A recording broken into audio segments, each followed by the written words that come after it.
এখন তেল আবিবে সাইরেন অচেনা শব্দ নয়। আকাশে সাইরেন বাজলেই ছোট বড় সবাই ছুটছেন আশ্রয় কেন্দ্রের দিকে। যুদ্ধ যেন এখন তাদের নিত্যদিনের এক বাস্তবতা। ইসরায়েল ইরান যুদ্ধ শুরুর এক সপ্তাহ পর রাজধানী শহরে প্রতিটি পরিবার যেন যুদ্ধের প্রস্তুতি রুটিন শিখে ফেলেছে। কেউ গদি, কেউ স্লিপিং ব্যাগ, আবার কেউ খাবার আর পোষা প্রাণী নিয়ে আশ্রয় নিচ্ছেন ভূগর্ভস্থ বাংকারে। সঙ্গে আনছেন কিছু বোর্ড গেম, সময় কাটানোর আশায়। মানুষের মনে এখন প্রতিটি সাইরেন নিয়ে ভয়, প্রতিদিন অনিশ্চয়তার ছায়া।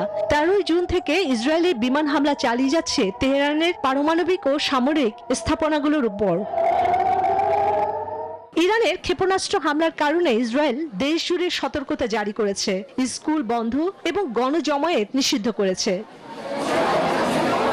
হাসপাতাল ক্ষতিগ্রস্ত হওয়ায় ইসরায়েল এখন আগের চেয়েও বেশি প্রস্তুত ভূগর্ভস্থ ওয়ার্ল্ড নিরাপদ আশ্রয় কেন্দ্র ও জরুরি পরিকল্পনার মাধ্যমে।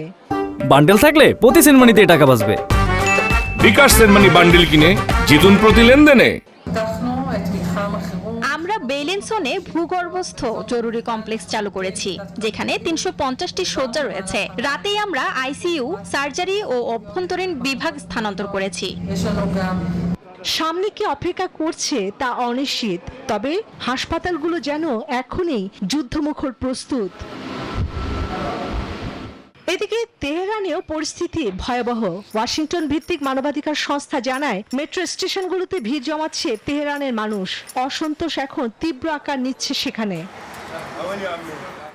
তেল আবিব থেকে তেহরান, উত্তেজনার এই আগুন কবে নিভবে কেউ জানে না। বিশ্ব অপেক্ষায় সংঘাত থামার। চন্দ্রানী চন্দ্রা, নিউজ 24।